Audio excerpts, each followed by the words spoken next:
Yo, what's up? What's going on? What's going on? This is your boy Big Miz from the zoo, and I'm back with another story. Back with another story for y'all. And let me see. Yeah, this is around the time. Alright. This situation, basically, the overview of the situation that I'm about to speak about is about stealing inside of these prisons. When you're outside in the world and you're stealing, you get a bad rep already. Like, people won't allow you to come into their cribs, or they'll be watching you. They got all eyes open, you know what I'm saying? Or they might even have a security system set up, and they go in another room and watch your ass like that. Like, they will watch you, you know what I'm saying? You can get a bad name. And a friend will tell a friend, like, yo, don't let them just be around your valuables, man. Dude got sticky fingers. He'll take something, you know what I'm saying, and try to slide or whatever. And that's the same thing that happens in prison times 10. You know what I'm saying? Like, they're looking at their property as prized possessions. And they're looking at it like, yo, my people sent this money in. They don't work for this money. This is hard-working money. And I gotta live off of this money.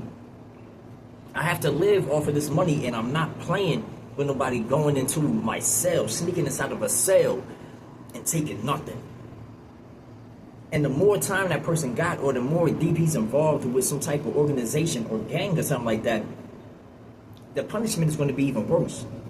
Because it's like you stealing from that gang. You know what I'm saying? Like, they look at it like you trying them.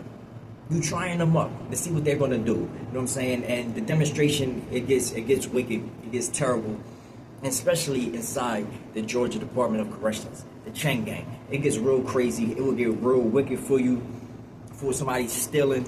I've been through that situation before.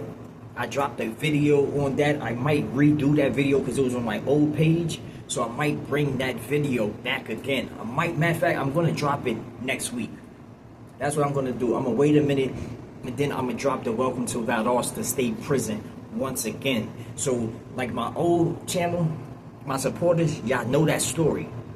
Y'all know that story. That's my breaking out story. It was Welcome to Valdosta State Prison, and how somebody stole my stuff and what happened to that individual in that whole situation. So that will be coming soon. But this situation here is in Ware State Prison, level 5 camp, and honestly, it was an alright day.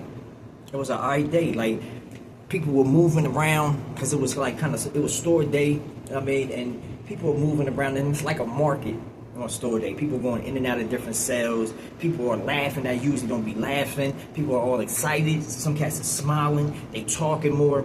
It gets like that on store day. For some reason, people feel a little bit better because they know they're receiving something, because they probably been on the floor the whole week. You know what I'm saying? They get their food, and some people get their food and they smash it that day. Or the next day, they be sitting on 1 or 2 suits, be looking crazy. And if you owe somebody and you a man of your word, you go pay them, and you done ran up that bill, you're just overworking yourself. You sometimes you just gotta hold it down. You know what I'm saying? You can't be looking at everybody bowl and everybody food and all that, watching people eat, you know what I'm saying? Like, you can't be doing that, because you just gonna seem hungry yourself, or you're gonna get hungry, you're gonna start asking and be all in your head like, yeah, I'm gonna ask him for like $12 so I can be straight for the week, and then you're gonna be owing back like 24, and there might be more tax than that, depends on the store, man. You know what I'm saying? But people are moving around, and I'm noticing that it's some blood cats on the top level. When I come out the door, they standing there and they talking. They like, yo, who you think took it though, blood? Who you think took it though, blood? They talking to this dude named Slim, a younger dude, real skinny, brown skin cat, probably like 5'11", maybe like 5'11", maybe 22. He might have been 22 years old. You know what I'm saying? Young cat, he looking all crazy in the face, like if he's scared or something. But they surround him like, who took it? Like, you don't got no idea who just opened your door and took that whole bag, bro. Like, come on, man. Like, we going to the store today, but can you replace that? Like, we need that. It was like $80 in there. You know what I'm saying? And it was, I guess it was full of Kool-Aid packets, tuna, I think it was Kool-Aid packets, tuna, coffee, and like chili, and like all flat packets. You know what I'm saying? So it can stack up and it can be a lot inside of this bag. Now what they saying was, when everybody went to the big yard, you know what I'm saying, and they was playing tag football out there, somebody came inside of old boy Slim's cell, took a bag, and they done disappeared or whatever, right? So they're trying to figure out who stole the stuff. They're trying to figure out who stole it. And this is how people play. I'm gonna let y'all look into this. This is how people play. Now, in this little dude's mind, he's thinking, all right, I gotta do something. I gotta do some type of demonstration for this dorm and for my peoples, these bloods right here. I'm gonna have to show them that I don't play if somebody steals my stuff. He's also thinking, who am I going to pick out? Because it's just like I'm about to free pick somebody, and I don't want to pick somebody that's going to get me in a room and have me touching everything inside that cell and me not doing no damage to him. I'm not putting in no work. He's putting in all the work, flip me. You know what I'm saying? And have me laying sprout out on the floor while he walk out notorious. You know what I'm saying? So he like, yo, I think I know who took it. I think I know who took it. And it's a dude that he's been kicking it with, bro. A dude that he's been actually kicking it with in the dorm on the here and there. Like, because I ain't gonna front, Slim was a little, like, suburban, almost suburban type of kid, man. Came to the prison and got with the gang. I don't know his ties in the streets, but you can tell he was raised up in a good home, and he's being heavily influenced by this gang to move how he moved.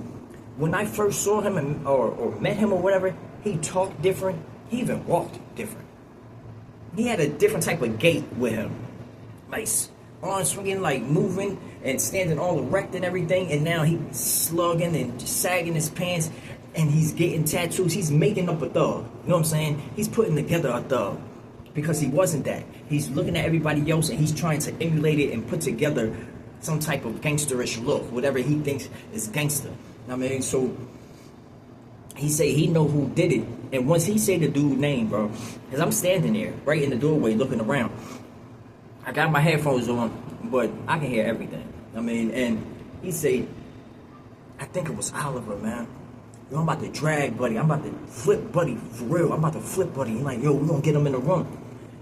And once I heard that, I was like, man, because I already knew exactly who he was talking about. I mean, and at this time, Oliver was doing the same damn thing as Slim.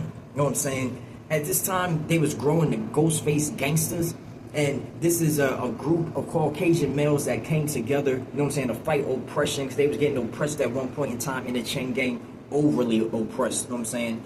And he migrated to them. Oliver wanted to be down with them. Same thing.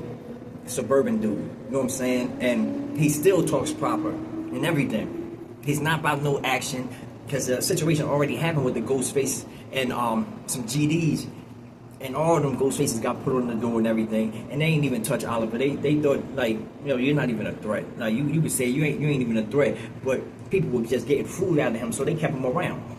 Now, with him picking him, he must have thought in his head, yeah, I'm about to do this dude dirty that was cool with me. I was playing. They was playing like some role-playing game, like almost like Dungeons and Dragons in the cell. One day I went past there and I heard them like saying, yo, my cosmic fireball just killed your wizard, man. It hit your wizard. You got to do something to heal him. You like, they doing that in the cell. You know what I'm saying? Like role-playing and all that. So he's about to cross his little buddy out just for this game, because he's trying to weigh out the opposition and the gang is weighing higher, you know what I'm saying, in this regard. So he puts dude straight under the bus and he ran it over, you know what I'm saying, because he's setting it up to get this white dude in the cell, and knowing he has no backing, he's not going to bust a grape, and he's probably going to be very surprised that dude got him in this cell. But he used him, because once you put your hands on somebody, debt is paid. He knows that. Debt is paid. Even though the Bloods, they might just press upon him even harder and try to take his food after that. And I think they did. I'm pretty sure they did. They left him with something, but they took a lot from him because they already went and got him into that cell and commenced to handling business on him. Look, I'm telling y'all, before I even show y'all what's going on, I'm just gonna ask y'all, please stay out of these streets. Stay out of these streets, man. Don't do nothing crazy, nothing stupid. Don't be so easy to be influenced to go out and do something stupid, to find yourself in somebody's county jail, prison, a chain gang. Because you can be a good dude and you can be messing with somebody else that you think is fair or just like you. And they can be getting so influenced and peer pressured that this dude will actually pick you, the good dude, you, and lay on you, make a whole plan, and don't even listen to you when you're pleading for help, bro. And they're gonna tape you. And they're gonna humiliate you. And then they're gonna beat you at the same time, bro. You don't want this work at all. Please beware and stay far away from the GDC, the Georgia Department of Corrections, the Chain Gang. Look, they just got him in the cell. Look at this, man. You can tell that he didn't really want to put in that work on that boy. You see how quick he was trying to let him go? Now, this is just showing that he's being heavily influenced. Just watch this dude, man.